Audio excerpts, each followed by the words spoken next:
Good afternoon, my beloved listeners and viewers.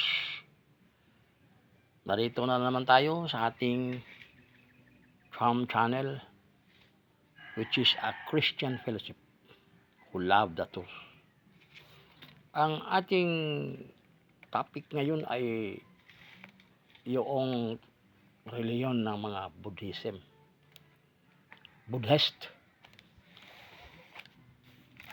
Nauna pa ang Hinduism kaysa Buddhism. Pero ang pinaka center ng Hinduism ay yung paniwala nila tungkol sa reincarnation. Ibig sabihin, ang ating soul or kaluluwa is like, ang ating katawan pala is like a suit of clothes the soul wears.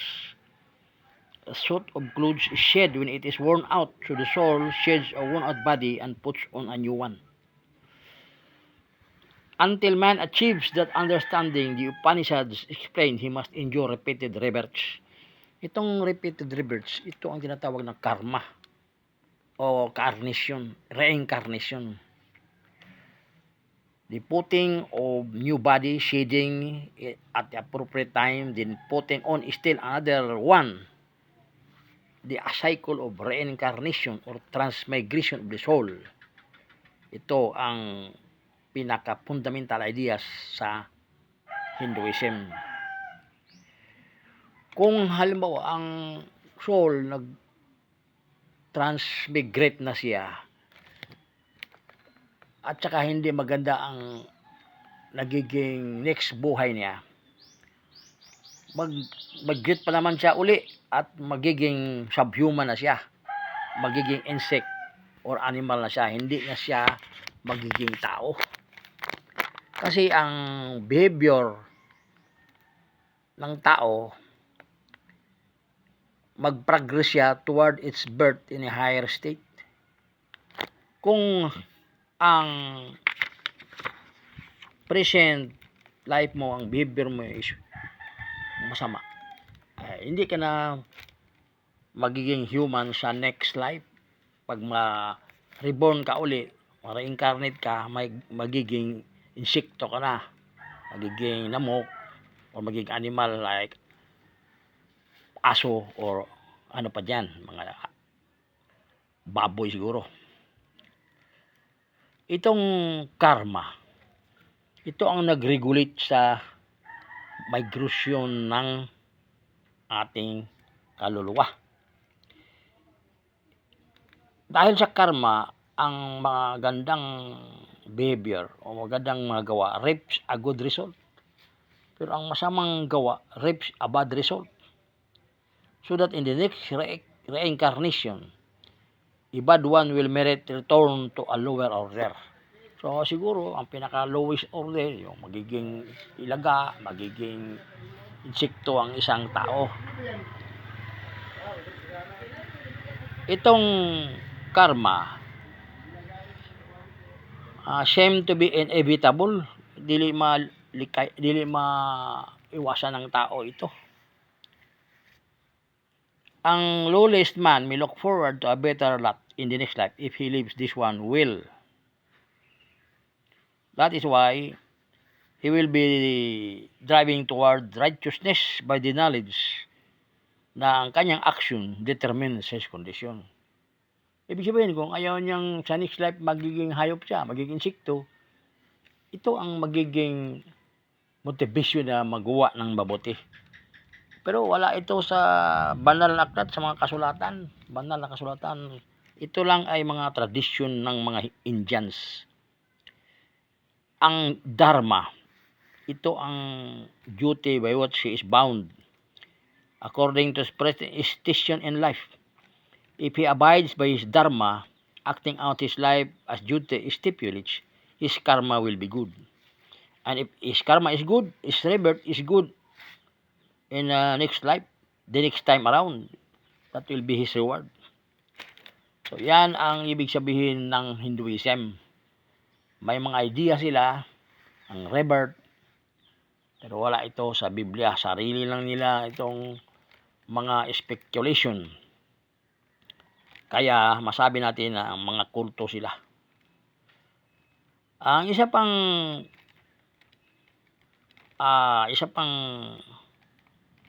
pamaraan nila, yung tinatawag na mga ascetics. Ano ba yung mga ascetics? Ang mga tao ay iniwan ang pamilya nila, friends, and all their possessions, and retired to a peaceful forest where they devoted themselves exclusively to spiritual meditation. Maaaring iwanan nila lahat, pamilya, kaibigan, trabaho, bahay, lahat. At saan sila pupunta? Punta sila doon sa mga forest o mga kuweba. Magtira sila doon for how many years? Ang gawin nila, mag-spiritual meditation. Kasi tinuro nila na makahanap sila ng internal peace in their withdrawal from the world.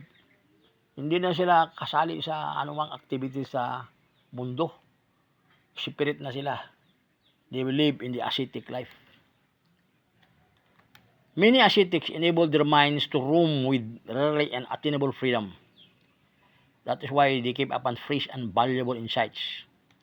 They reach new theories about the meaning of life. They were eager to share these discoveries with others.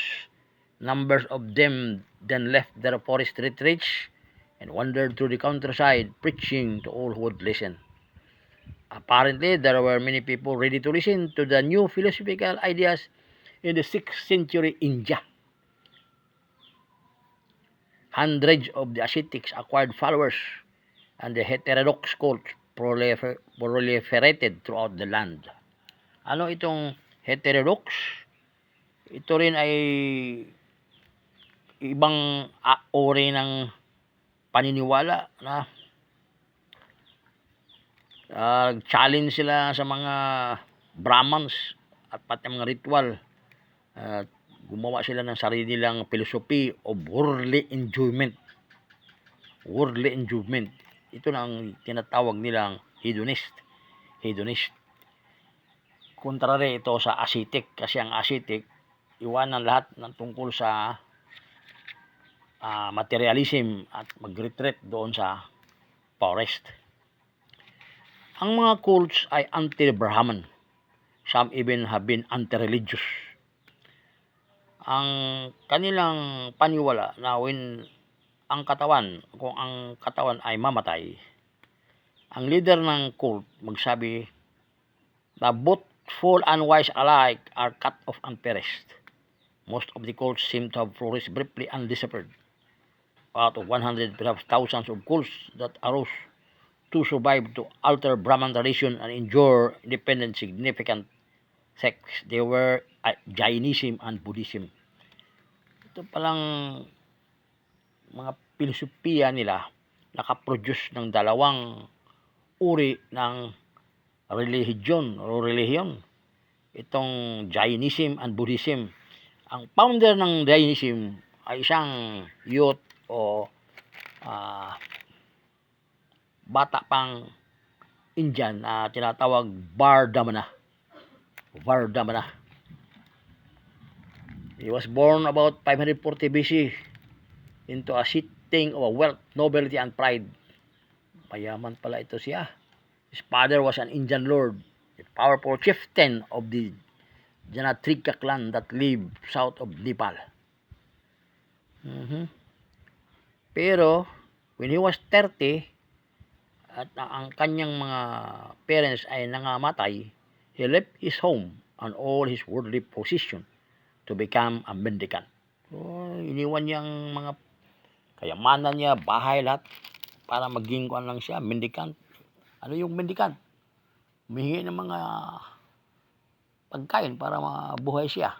Wanderer siya.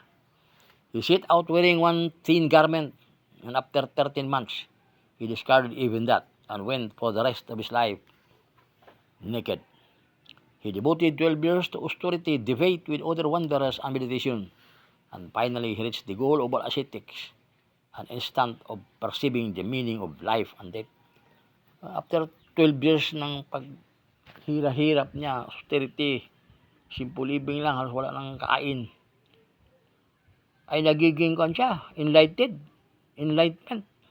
So he was about sharing his enlightenment with others.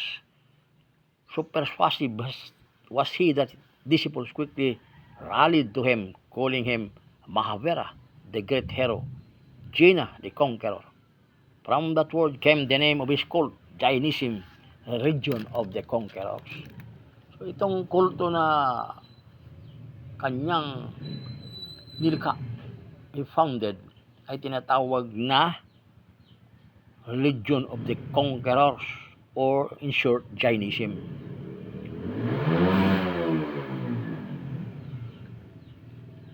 Mahavira likened it to a material substance. He taught that karma consisted of impurities that clung to the soul like spiritual barnacles.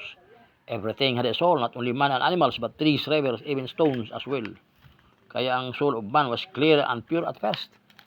But then, rigorous abstinence from evil behavior, man could shed his impurities just as by action he had gathered them. The soul would cease to be reborn if he had freed his body of impurities and restored it to its pristine state.